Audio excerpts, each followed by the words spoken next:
Bienvenidos, ¿cómo están? Esto es Fisuras. El día de hoy tenemos a Manuel Suárez. ¿Cómo estás, Manuel? Bienvenido a Fisuras. Gracias, Luis Alberto. Un abrazo. Manuel es doctor en ciencias políticas, es consultor político y ha trabajado en el Ministerio de Relaciones Exteriores. Manuel, con esa amplia experiencia que tienes, ¿qué nos podrías decir acerca del contexto político? Porque pareciera que hubieran muchas dificultades y conflictos manifiestos y latentes. ¿Crees que estamos en un punto de inflexión? Mira, las cosas que te voy a comentar, más que análisis teórico, se basan en lo que yo hago profesionalmente desde hace muchos años, que son encuestas, ¿no? Primero, lo que revelan los estudios recientes es que ese cambio tan potente que se dio en el 2005, que era la sustitución del viejo sistema de partidos y el advenimiento de un nuevo sistema de partidos, pero además la recuperación de la cultura nacional popular como cultura eje de la vida política, decía que esa tendencia es una tendencia todavía vigente. Dentro de esa tendencia, sin embargo, dentro de ese gran imaginario nacional popular, que creo que afecta o implica el tipo de participación y de acción política, tanto de oposición como de gobierno. Dentro de esa gran tendencia sí hay algunos cambios recientes que tienen que ver, por supuesto, con, a partir del 2019, con el alejamiento del presidente Morales de la presidencia, tienen que ver, desde luego, también con la pandemia y con la aparición de nuevos líderes. El presidente Arce, nuevo líder, ¿no? Entonces, hay cosas permanentes entonces. Hay cosas permanentes. Desde el 2005 hasta ahora hay cosas permanentes. Seguimos en el Código Nacional Popular, si quieres, ¿no? Los bolivianos, los partidos políticos, los actores, para responder y para explicarse la realidad, siguen utilizando el gran código, lo que yo llamo el gran consenso nacional popular. La necesidad de que el Estado articule a la sociedad, la necesidad de que lo articule desde unos valores que son el nacionalismo, la solidaridad, el estatismo, etcétera. Todas esas cosas siguen vigentes desde el 2005. Entre paréntesis, como todo el mundo supone, esto no se inventa en el 2005, esto se inventa en la Guerra del Chaco y se consolida en la Revolución del 52. Lo que se hace en el 2005 un poco es que se vuelve a poner en valor, se revaloriza eso que estaba un poco opacado, esa tradición nacional popular. Esa tradición nacional popular está vigente. El gobierno del MAS, que es el actor más importante, digamos, de la tradición nacional popular actual, está gobernando, es un actor muy popular. Bueno, pues los estudios muestran que esa tradición está vigente. Pero no solamente está vigente desde el punto de vista del MAS. Esto es relativamente interesante. Yo hablo desde Santa Cruz, estoy en Santa Cruz, trabajo en Santa Cruz. Yo creo que esa tradición también impregna a la política cruceña. Entonces, tú puedes ser opositor al MAS, pero eres parte del consenso nacional popular. Ves la vida pública, ves la política desde lo nacional popular. No hay que ser científico ni doctor en ciencia política para saber que el Comité Cívico, por ejemplo, es un producto creado en los años 50 de la tradición nacional popular. Los obreros, el MNR, en los años 50, crea un instrumento para los obreros, llamó la Central Obrera Boliviana, un instrumento para los campesinos, un instrumento sindical para los ferroviarios, etcétera, etcétera. No lo crea, ya estaba creado, pero lo termina de articular. Y los cruceños, para defender sus intereses, crean un instrumento similar, que es el Comité Cívico. Es la sindicalización de los intereses corporativos de Santa Cruz, ¿no? En ese escenario, digamos, el Comité Cívico es la matriz de la política cruceña. Los líderes cruceños y los proyectos políticos cruceños vienen de esa matriz. En otras palabras, vienen de la matriz nacional popular. Entonces, eso está vigente. Es decir, se ha ido el presidente Evo Morales, han habido cambios, se ha ido el gobernador Costa, se ha ido el alcalde Percy Fernández en Santa Cruz, pero la matriz, la manera de concebir la vida, incluso la manera de movilizarse políticamente, aún está vigente. No hay una fisura que signifique la ruptura con esa gran tradición. Eso se ve no solo en los resultados electorales y en las actitudes diarias de la política, sino, como te comentaba, eso se ve en las encuestas claramente, los valores de la gente, las actitudes de la gente hacia los líderes. ¿Y tú crees que el MAS está configurado por esa corriente popular nacional, la tradición nacional popular se ve influenciado por eso y también el movimiento cívico cruceñista, ¿no es cierto? Así es, ¿Y así es, así es. cómo crees que ha transformado estas instituciones, organismos políticos? Mira, digamos, para que no suene lo de la tradición nacional popular muy abstracto, a veces la gente piensa que es una especie de ideología volando en el aire. No, no es así. Tú que estudiaste en Europa lo vas a entender bien cuando te hago la siguiente comparación. Los compañeros que van a leer esto, mirar esto, también pueden hacer esa comparación. En Europa en este momento, desde la Segunda Guerra Mundial, en este gran periodo histórico, posterior a la Segunda Guerra Mundial, hay un consenso general sobre la vida pública y sobre la política. Se llama el consenso socialdemócrata. Es decir, tú puedes ser del Partido Popular en España, puedes ser de Vox, o puedes ser del Partido Socialista, o puedes ser de Podemos. Pero lo que va a quedar claro es que el consenso socialdemócrata es lo que va a regir la enorme mayoría y la enorme masa de las políticas públicas y conductas públicas. Ellos hacen un consenso sobre lo socialdemócrata, que no es sobre el Partido Socialdemócrata, ¿no? Sobre lo socialdemócrata. Es decir, ellos creen en la democracia, defienden la democracia liberal, el Estado de Derecho, pero además defienden e impulsan el Estado de bienestar. Es el consenso socialdemócrata que se instala en Europa después de la Segunda Guerra Mundial. Curiosamente, lo instalan los gringos en Europa, los ganadores de la guerra, ¿no? Que los europeos estaban en otra onda, incluso después de la guerra. Bien, en Bolivia instalamos un consenso parecido en la revolución de 72. Se llama la tradición nacional popular. Preguntas sobre esa tradición. ¿Esa tradición impulsa, por ejemplo, la democracia liberal? La respuesta es no. Yo soy miembro del MNR. Yo sé que mi partido nunca fue un partido en su tradición, en su raíz, la guerra, el Chaco y tal. Nunca fuimos demócratas liberales. Nunca. No. El MAS tampoco lo es. El Comité Cívico tampoco lo es. Venimos de esa tradición. Ahora, el año 82, tú sabes, la generación de tu papá probablemente, un poco antes de mi generación, introdujo a ese consenso nacional popular el elemento de la democracia liberal, la democracia republicana.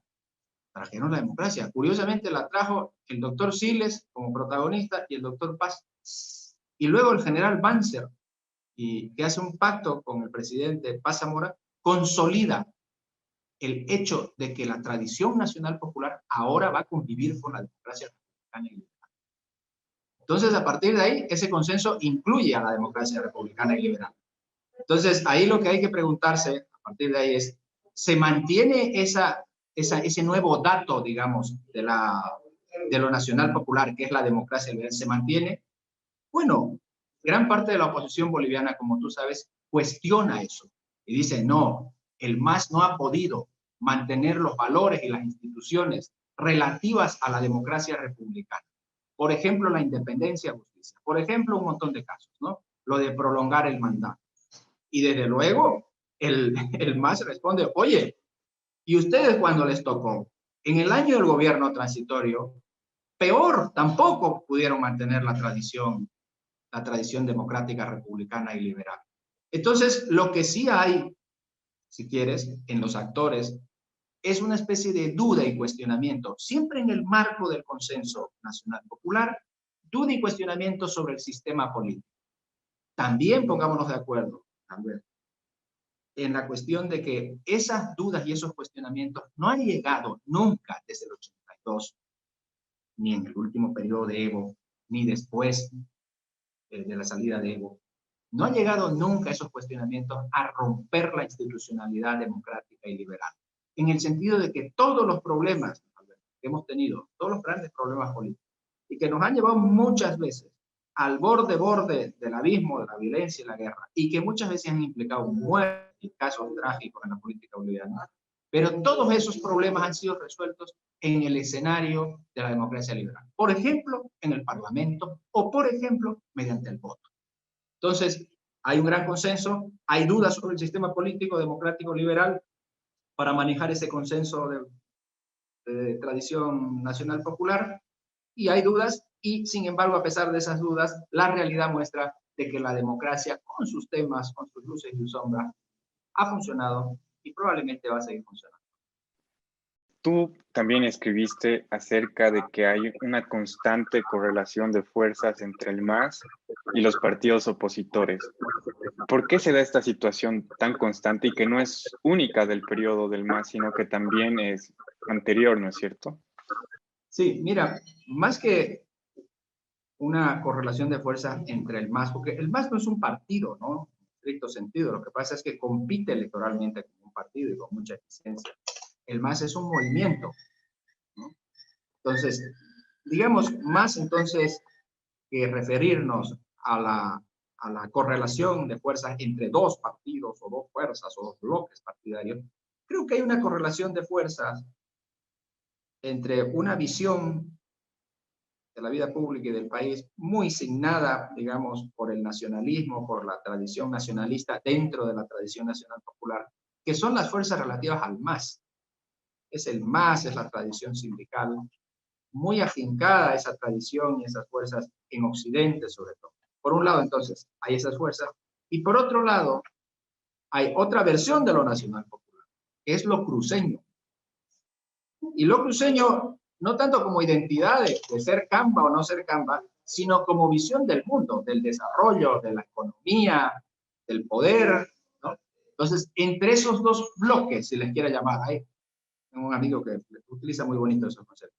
Entre esos dos bloques, el bloque nacionalista, propio de, de lo nacional, y el bloque, digamos, cruceño, propio también de lo nacional popular, pero el bloque cruceño, hay una especie de equilibrio. Creo que la razón de fondo de esto es que Santa Cruz se ha convertido, los últimos 60 años, pero particularmente los últimos 30 años, en una potencia en todo sentido. En una potencia económica, en una potencia poblacional y sobre todo en un modo alternativo, siempre dentro de la tradición nacional popular, de mirar lo público. ¿En qué consiste ese modo alternativo? Consiste en la renuncia a la identidad, digamos, no la renuncia, pero la superación de esa identidad de corte estrictamente nacionalista, como es la identidad, o estrictamente etnicista, como es la identidad que reivindica el MAS, y la apuesta por una sociedad mucho más abierta, una sociedad más ligada a los valores del mercado, una sociedad más ligada a la agroindustria, una sociedad más ligada a lo cosmopolita. ¿Sí? En Santa Cruz, yo vivo en Santa Cruz y tú nos conocimos en Santa Cruz contigo, es evidente que es una sociedad cosmopolita. Aquí venimos, yo no soy cruceño, soy veniano. Aquí venimos a Santa Cruz gente de todo sitio, de todo el país, pero también vienen de todo el mundo.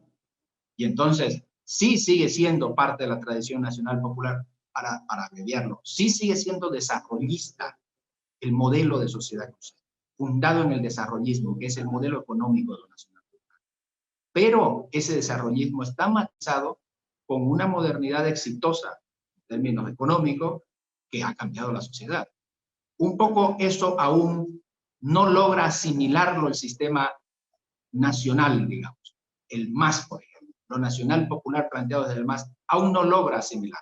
Aún funciona el MAS con los códigos del viejo nacionalismo, el nacionalismo que fundó mi partido. Nosotros decíamos, aquí lo importante es la identidad étnica, y por eso vamos a hacer una combinación de las identidades étnicas que se llama lo mestizo, y eso se llama la alianza de clase. Eso es el MNR y la revolución.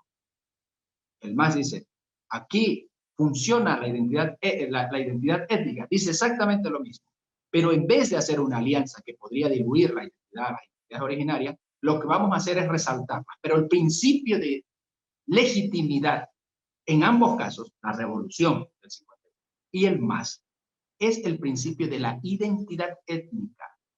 El principio de la identidad de Santa Cruz es distinto.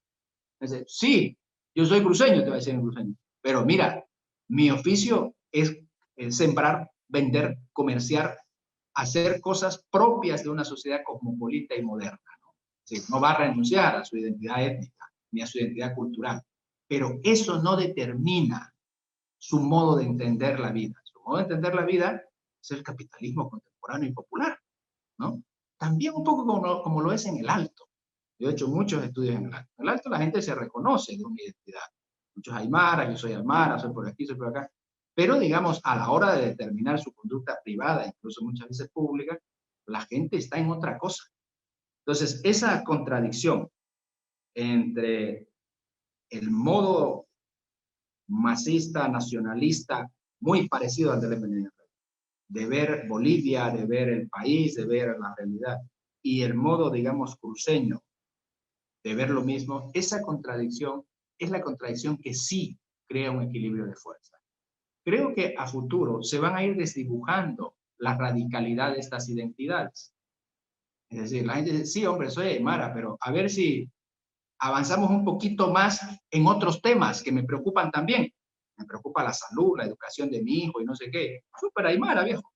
Pero avanzaremos un poquito más en otros temas. Hay una nueva generación en el Alto, comprobado en encuestas, que está en eso. No renuncia a su identidad, pero tiene otros temas en la agenda para entender el mundo. Y en lo cruceño también. Sí, soy cruceño, soy camba, me encanta el masaco, fascinado. Pero compañero, por favor, haremos otras cosas también aparte de eso, ¿no? Haremos lo que hace la gente en la modernidad normalmente. Buscaremos oportunidades, éxito económico. Entonces sí hay ese equilibrio y creo sinceramente que cada vez los impulsos emotivos de ese equilibrio, que son las famosas identidades, van a ser más débiles.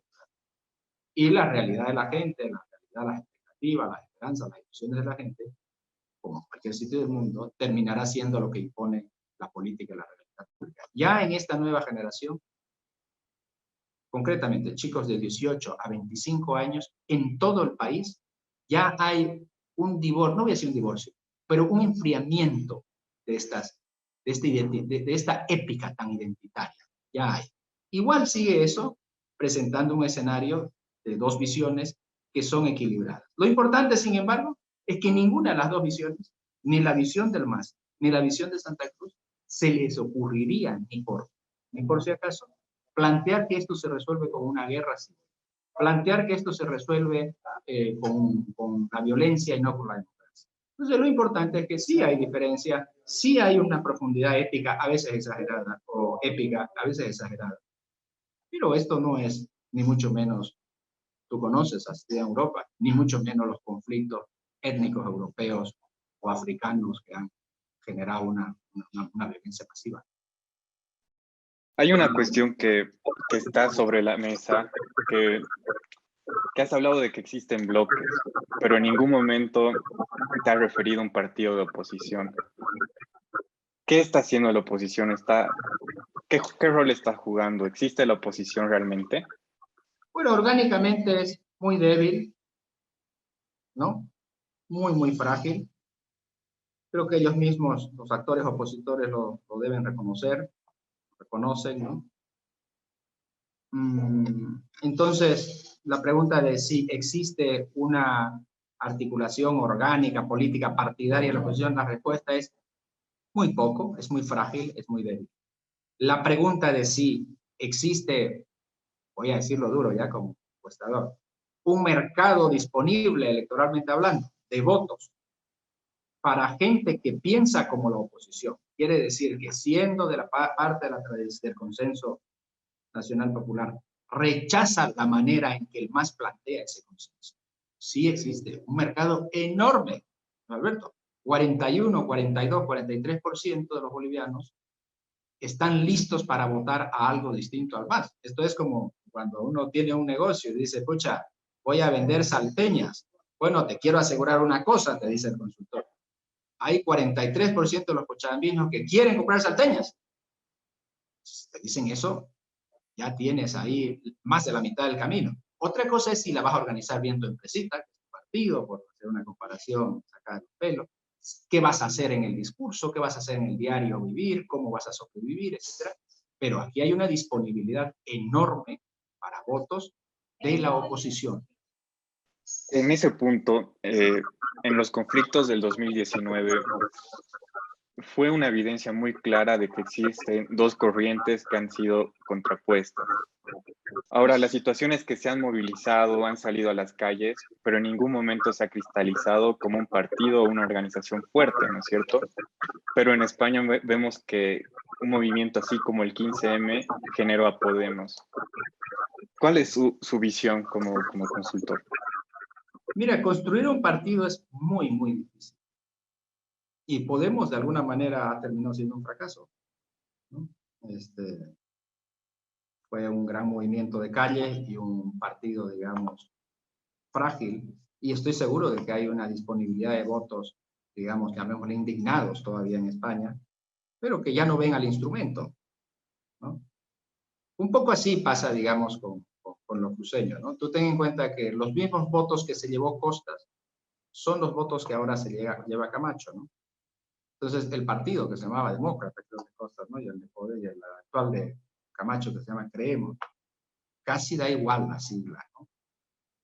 El tema de fondo aquí es que hay en Santa Cruz una disponibilidad de aproximadamente el 60% de los votos en Santa Cruz, listos para apoyar, listos para votar a un proyecto que represente esos valores, los valores que antes mencionamos, la Santa Cruz, digamos, distinta a la, a la Bolivia del MAS, que es una Santa Cruz, pues, como ellos mismos se van declarando por ahí, emprendedora, con una visión más cosmopolita, menos ligada al nacionalismo, menos ligada a la tradición estatista, etcétera, ¿no? Entonces, hay una disponibilidad ahí muy fuerte. Yo no sé si, a pesar de ese evento, que sí se cristalizó en un movimiento fuerte, en algún momento se va a generar un partido fuerte. Me sorprendió la rapidez con la que se diluyó prácticamente el partido de Costas. Me sorprendió la rapidez con la que se diluyó el partido de Percy Fernández. Oye, era una potencia movilizándose en barrios universitarios, el partido de Percy durante el tiempo que estuvo vigente. Y me ha sorprendido también la poca capacidad de articularse orgánicamente que tiene Creemos. Quiere decir que uno podrá decir, no, es que estos son buenos, estos son malos, son más eficientes. No, quiere decir de que esto, por lo pronto, es un movimiento, es un sentimiento, es una sensación, ¿no? Más que una organización.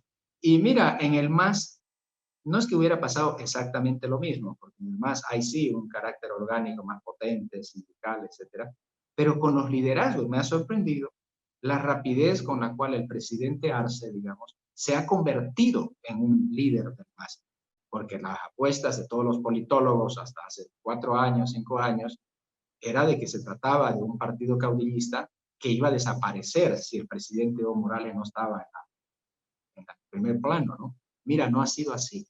Entonces quiere decir de que independientemente al caudillo, al presidente o al líder, e independientemente en Santa Cruz a la organización y tal, ahí hay dos bloques, 40% de gente que no quiere saber del modelo nacionalista, esos están en Santa Cruz, y 60% de la gente que quiere votar y quiere hacer la vida pública en función a los criterios de lo nacional popular. Entonces hay dos bloques en Bolivia. Lo partidario es frágil. Pero fíjate una cosa también, Salvador. La enorme mayoría de las instituciones en Bolivia son frágiles, ¿no? La selección de fútbol es frágil, la justicia es frágil, ¿no? Entonces, sería muy raro que los partidos sean la excepción, ¿no? Son instituciones frágiles, están sometidas, un día también podemos hacer una charla contigo sobre eso, están sometidas a fuerzas subjetivas, quiere decir, no son instituciones objetivas, no son instituciones fundadas en la ley o en la norma, son instituciones fundadas aún en sectores, en personas, en intereses particulares, ¿no? Entonces son frágiles, son frágiles. Eso no quita que haya dos grandes bolsones de votos a cada lado. Y por eso es que digo que son relaciones relativamente equilibradas. No cambia eso. Hay una duda que siempre me surge al pensar en partidos políticos de oposición generalmente y también del oficialismo, ¿no? Como el MAS, y es si se podría generar un partido fuerte, autónomo, lejos del liderazgo, ¿no? Lejos de los liderazgos y sobre todo si es posible que un partido surja a partir de una organización territorial o necesariamente necesita un liderazgo consolidado para surgir en la oposición?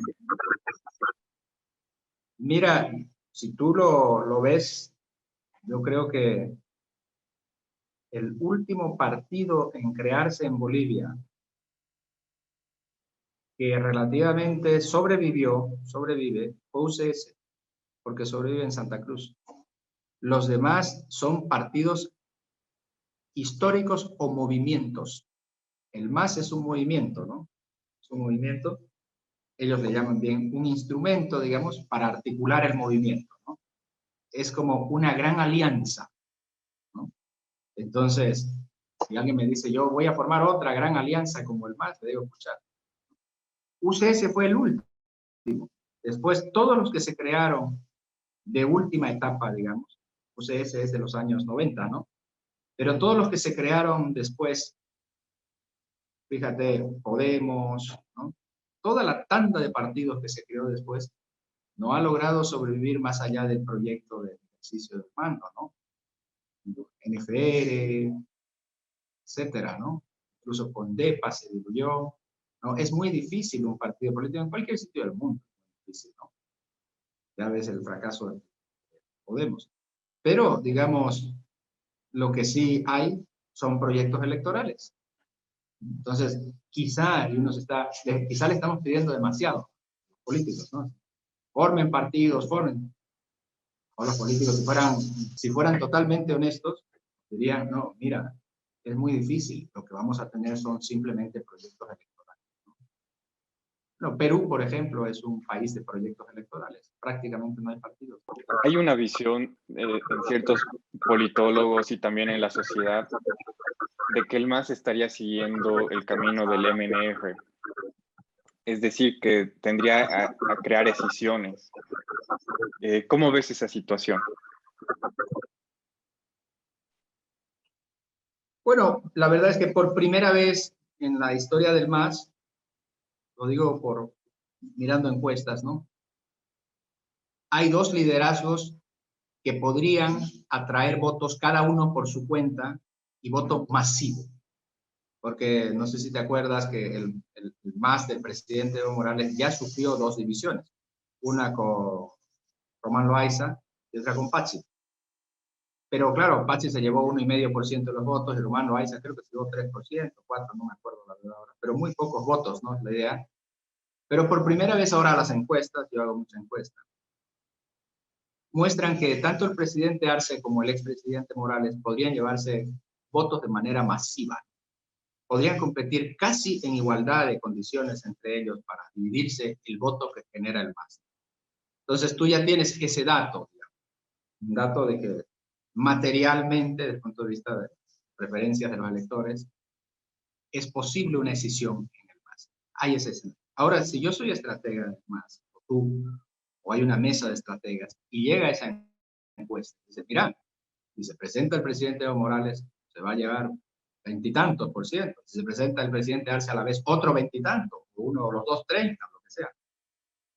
Y yo estoy en esa mesa de estrategia, el dato que me dan a mí es, hay que unificarse ya, porque ahora sí que es peligroso, lo que tú decías, ¿no?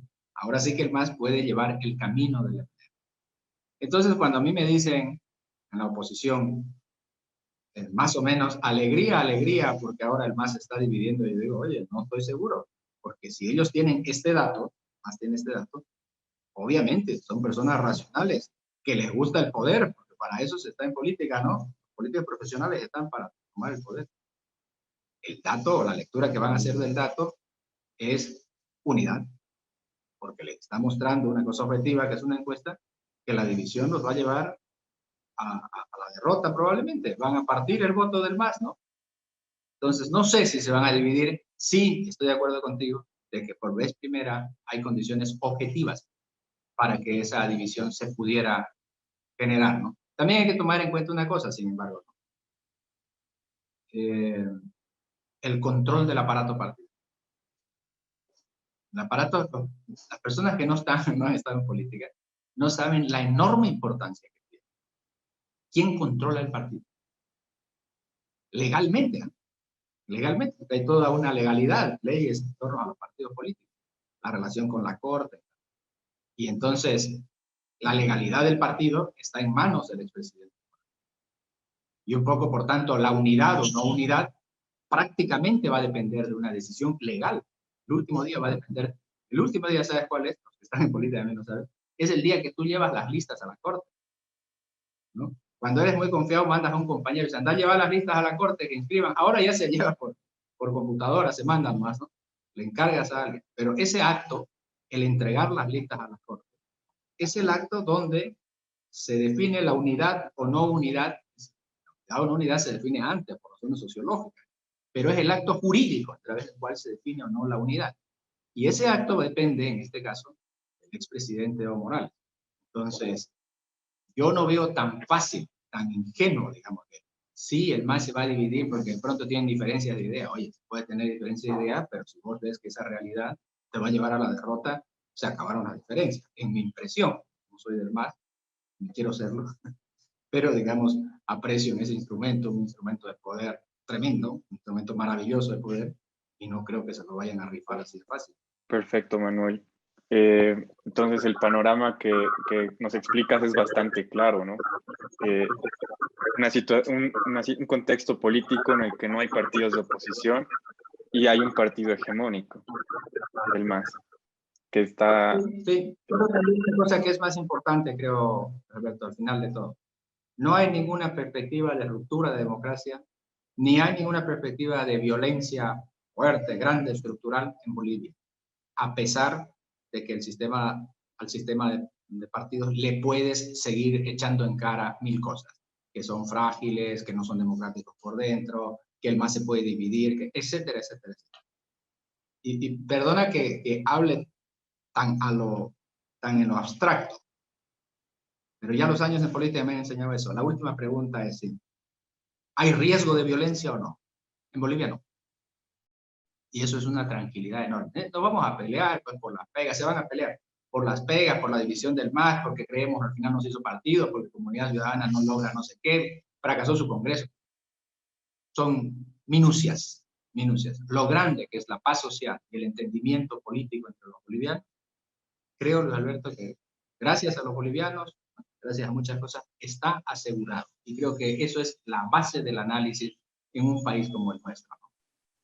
Perfecto, Manuel. Creo que hemos llegado al final de la entrevista. Te agradezco mucho que hayas estado acá y te deseo éxitos en tus trabajos. Igualmente, te mando un abrazo grande, Alberto.